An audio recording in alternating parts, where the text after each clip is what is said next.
Hello everyone, very good morning সবাইকে। Welcome back to my channel with a new blog. আশা করছি তোমরা সবাই ভালো আছো আর আমরাও ভালো আছি। তো আমি লাস্ট ব্লগে শেয়ার করেছিলাম বাড়িতে তো জামাই এসছে আর তার জন্যই তোড়জোড় চলছে।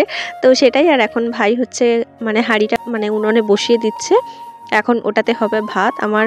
তো এদিকে সব কিছু হয়ে গেছে, ফ্রাইড রাইসের যেগুলো ভাজতে হবে, কাজু বাদাম কিশমিশ, তার সাথে ভেজিসগুলো যেগুলো ছিল সবগুলো করা হয়ে গেছে। এখন ভাতটা করে নেব, তারপরই ফ্রাই করে নেব, তাহলেই হয়ে যাবে। আর এই দেখো, এদিকটাতে আমি ভেজে রেখেছি গাজর আর বিনস, আর এদিকে কাঁচা লঙ্কা আছে। কাঁচা লঙ্কাগুলো ফ্রাইড রাইসে তো দেবো না, কিন্তু আমাদের চিলি চিকেনের জন্য লাগবে, তার জন্য কেটে নিয়েছি। গাজর বিনস আর কাজু বাদাম কিশমিশকে আমি একটা পাত্রের মধ্যে রেখে দিয়েছি। আর এদিকটাতে হচ্ছে কড়াইশুঁটি, আর তারপর এদিকটাতে আছে আমার চিলি চিকেনের জন্য যেগুলো লাগে আর কি, ক্যাপসিকাম আর পেঁয়াজ, সেগুলোই আছে।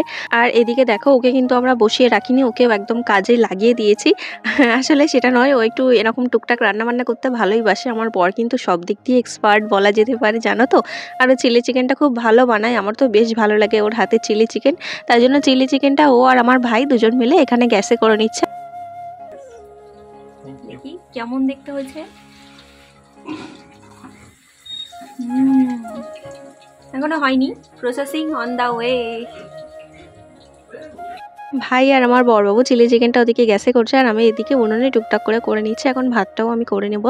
তো এখানে ভাতটা হয়েও গেছে। তারপর দেখো, এবারে না আমি লেয়ারিং করে করছি। আমি যতবার ফ্রাইড রাইস করি কড়াইতে ফ্রাই করি, কিন্তু এবারে ভাবলাম যে এরকম লেয়ারিং করে বিরিয়ানির মতো একটার পর একটা সব কিছু জিনিসপত্র দিয়ে, ঘি, তারপর যে মশলাগুলো দিতে হয় সব কিছু দিয়ে, ভেজিটেবলসগুলো সব কিছু পরপর সাজিয়ে আমি লেয়ারিং করে করছি।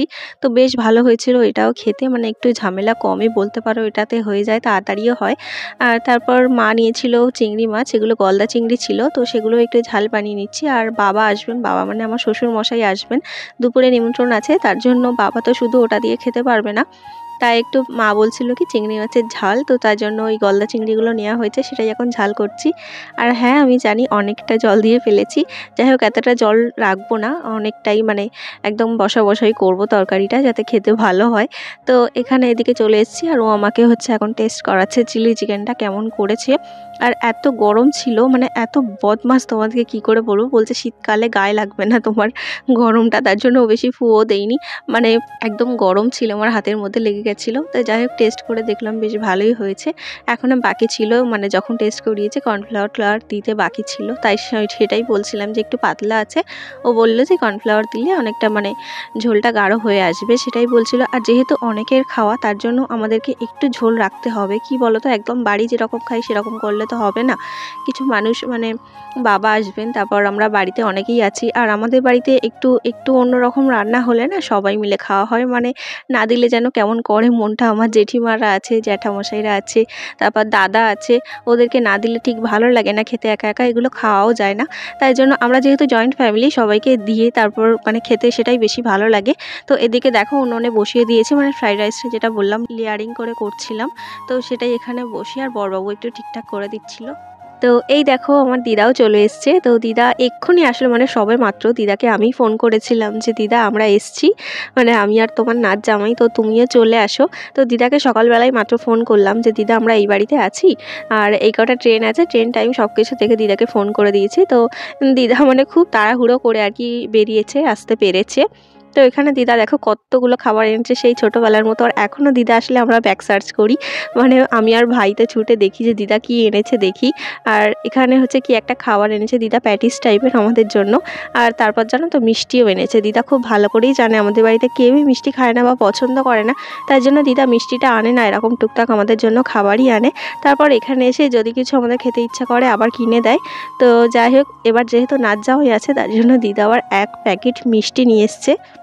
যাই হোক, দিদা তো জানে না যে নাচ জামাই একদমই মিষ্টি খায় না, একদম আমার মতো। মিষ্টি দেখলেই যেন আমার গাগুলায়, বিশ্বাস করো একদম মিষ্টি খেতে পছন্দ করি না আমি। আর আমার বরটাও হয়েছে ঠিক তেমনি, একদম মিষ্টি পছন্দ করে না। আর এদিকে আমার ভাই তো প্যাটিস খুলে খাওয়াও শুরু করে দিয়েছে, একদম নতুন। দিদা বলছে আমি জানিও না কি দেখলাম, পছন্দ হয়েছে দেখে তাই জন্য নিয়েছি। যাই হোক, এটা একটা আলুর পুর দেওয়া প্যাটিস টাইপের ছিল। তারপর আমরা এখানে বসে পড়েছি খেতে। আমাদের স্নান করা হয়ে গেছে, রান্নাবান্না করে আমরা তো এমনি টায়ার্ড হয়ে গেছে। আর এই টাইপের রান্নাগুলো তো মায়েরা অতটা পারে না, না। তো আমার মা হচ্ছে মানে ছিল, তবে আমরাই সবটা করেছি, আমি, ভাই, আমার বরবাবু, এই 3 জন মিলেই সবটা হ্যান্ডেল করেছি। মাও ছিল পাশে, অবশ্যই ছিল। আর এগুলো হচ্ছে এখন আমাদের ফ্রাইড রাইস, চিলি চিকেন, আর এখানে আছে যে চিংড়ি মাছের ঝালটা বানিয়েছিলাম সেটাও। তো বাবা তো চলে এসছে, বাবা বাইরে খেতে বসেও গেছে, তারপর আমরা ঘরে নিয়ে নিয়েছি দুজনে।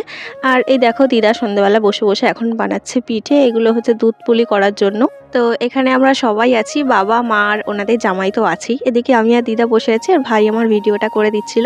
তো চলো আজকের ব্লগটা এইটুকুই, দেখা হচ্ছে খুব তাড়াতাড়ি আমার নেক্সট ব্লগে। সবাই ভালো থেকো, সুস্থ থেকো, টাটা।